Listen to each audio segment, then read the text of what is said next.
ஓம் சாந்தி. वाणी date 6/1/2026। मीठे बच्चे ब्रह्मा बाबा शिव बाबा का रथ हैं। दोनों का इकट्ठा पाठ चलता है, इसमें जरा भी संशय नहीं आना चाहिए। பாபா சொல்கிறாங்க, இனிமையான குழந்தைகளே, பிரம்மா பாபா சிவ பாபாவுடைய ரதம். இப்போ இருவருமே இணைந்து தான் பாட்டு நடக்கிறது. இப்போ இதில் கொஞ்சம் கூட சந்தேகம் என்பது வரக்கூடாது. प्रश्न है, मनुष्य दुखों से छूटने के लिए कौन सी युक्ति रचते हैं जिसको महापाप कहा जाता है? பாபா இன்னைக்கு என்ன கேள்வி கேட்குறாங்கன்னா, மனிதர்கள் துக்கத்திலிருந்து விடுபடுவதற்காக எப்படிப்பட்ட யுக்தியை உருவாக்குகின்றனர். இப்போ இதுதான் மகா பாவம் என்று சொல்லப்படுகிறது.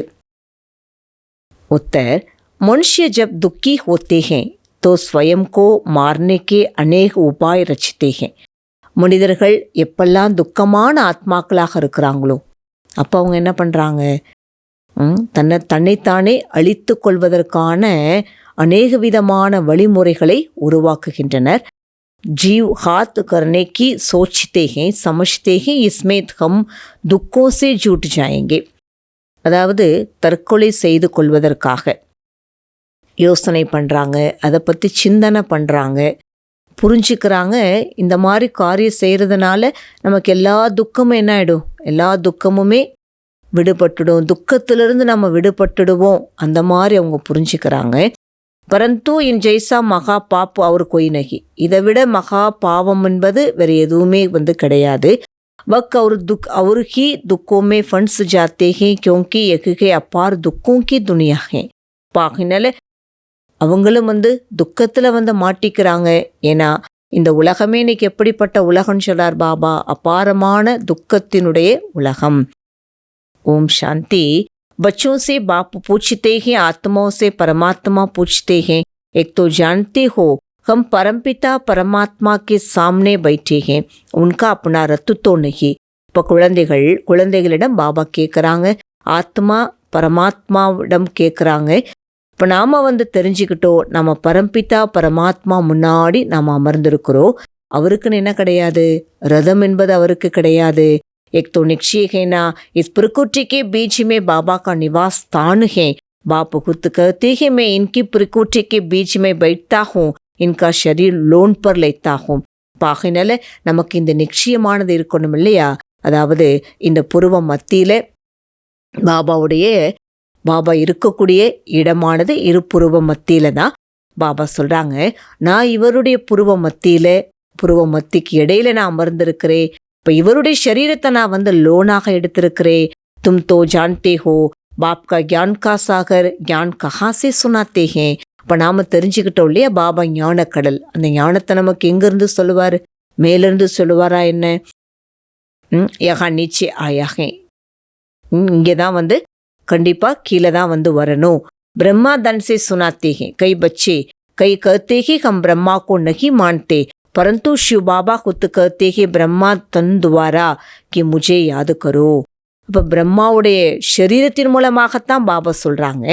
சிலர் சொல்கிறாங்களா, நாங்கள் பிரம்மாவை என்ன பண்ணுறதில்ல, நாங்கள் பிரம்மாவெல்லாம் ஏற்றுக்கிறது இல்லை.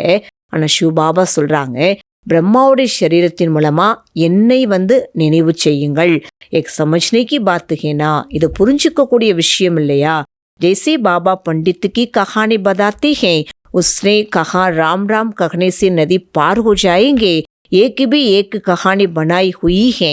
எப்படி பாபா பண்டிதனுடைய கதையை கூட பாபா நமக்கு சொல்லியிருக்கிறாங்க இல்லையா? அப்போ அதில் கூட பாருங்க, அந்த பண்டிதர் இன்னைக்கு என்ன சொல்லுவாரா, ராம் ராம் சொல்லிக்கிட்டே என்ன பண்ணு, இந்த கரையை கடந்து நீ போயிடலாம் ராம் ராம்னு சொல்லும்போது அப்படின்னு அந்த பண்டிதர் சொல்லுவாரா?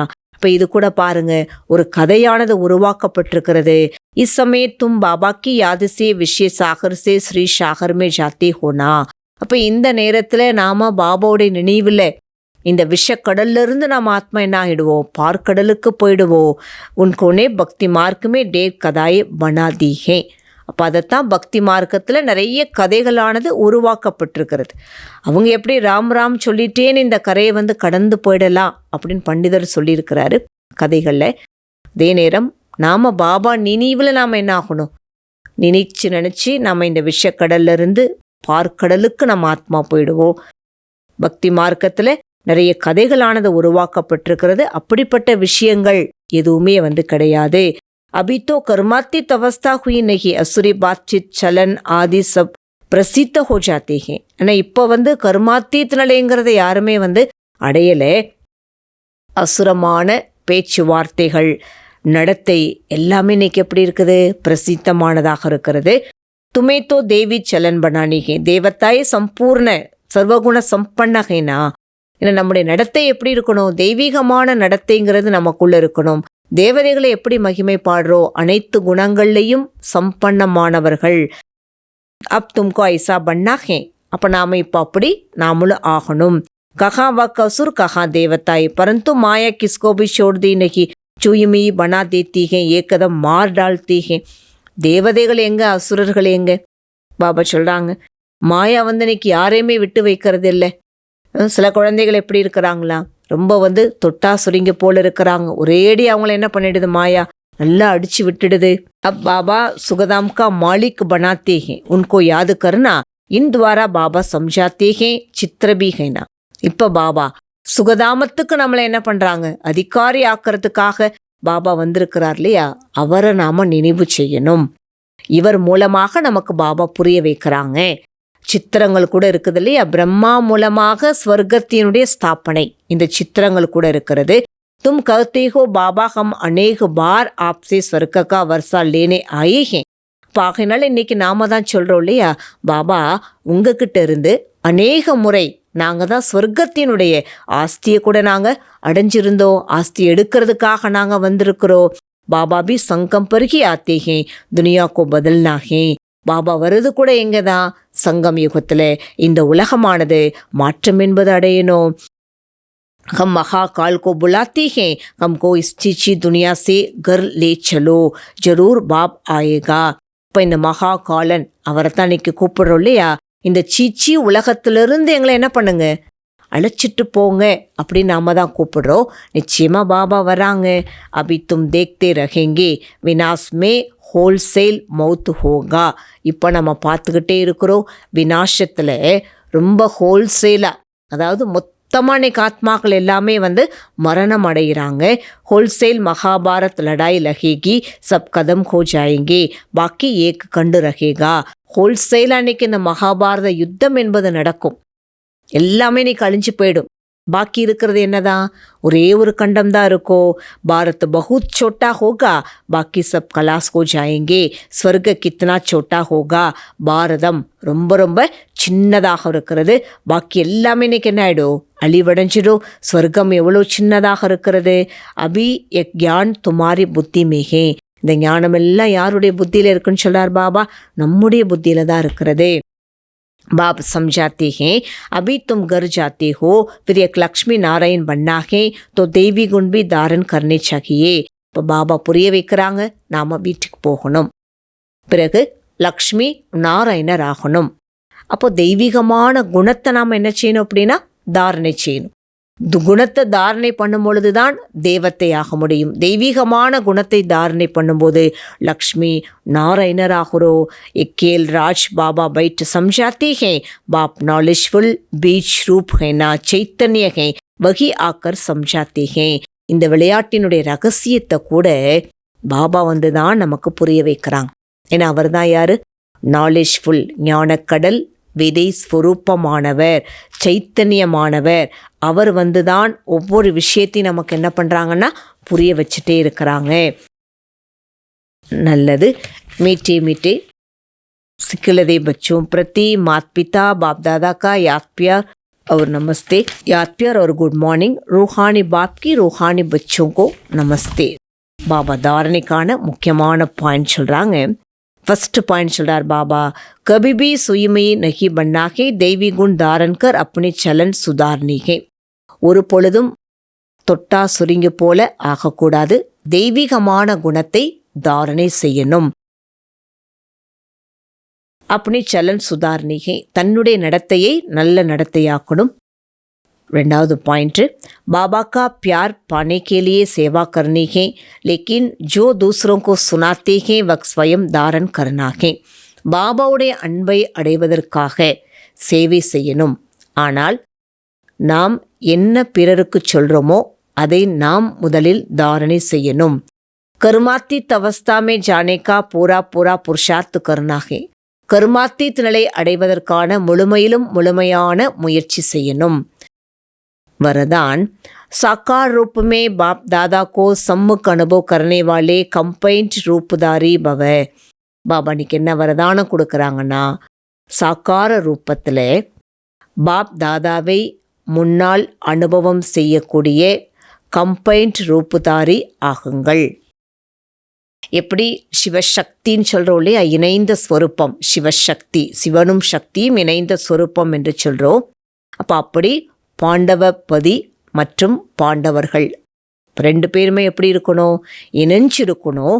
யார் அப்படி கம்பைன்ட் ரூபத்தில் இருக்கிறாங்களோ அவங்களுக்கு முன்னாடி பாப் தாதா சாக்காரத்தில் அனைத்து சம்பந்தத்திலையும் அவங்க முன்னாடி பாபா வந்துடுறாங்களாம். அப்போ இப்போ நாளுக்கு நாள் இந்த அனுபவம் நம்ம செஞ்சுட்டே இருக்கணும். எப்படி பாப் தாதா முன்னாடி வராங்க, நம்ம கையை பிடிக்கிறாங்க, புத்தி மூலமாக நம்ம பார்க்கல, மனக்கண் மூலமாக இதை நம்ம பார்க்கணும், இதை அனுபவிச்சேனும். என் முன்னாடி பாப் தாதா இருக்கிறாங்க, என்னுடைய கைகளை பிடிச்சிட்ருக்கிறார், நான் அவங்களுடைய கையை பிடிச்சிட்ருக்கிறேன். இந்த ஒரு அனுபவத்தை நாம் செய்யணும். ஆனால் எனக்கு ஒரு பாபா மட்டும்தான், வேறு யாருமே கிடையாது. இந்த பாடத்தை நாம் பக்கா பண்ணணும். இது நமக்குள்ளே என்ன ஆகிட்டே இருக்கணும்னு சொல்லார் பாபா. எப்படி நிழல் நம்ம கூடவே வருது, அந்த மாதிரி இந்த நினைவு நம்ம கூடவே இருந்துக்கிட்டே இருக்கணும். அப்படி பாப் தாதா இந்த கண்கள் மூலமாகலாம் நம்ம என்ன பண்ணலை, அவரை நம்ம பார்க்கறதில்ல. சதா நம்ம முன்னாடி இருக்கக்கூடிய அனுபவத்தை நாம் செய்யணும். ஸ்லோகன், माया जीत प्रकृति जीत बनने वाले श्रेष्ठ आत्मा ही स्व कल्याणी व विश्व कल्याणी हैं. மாயா ஜீத், மாயா மீது வெற்றியடைந்த, இயற்கையின் மீது வெற்றியடையக்கூடிய சிரேஷ்டமான ஆத்மாக்கள் தான் தனக்கும் நன்மை செய்யக்கூடியவர்கள் மற்றும் உலகத்திற்கும் நன்மை செய்யக்கூடியவர்கள்.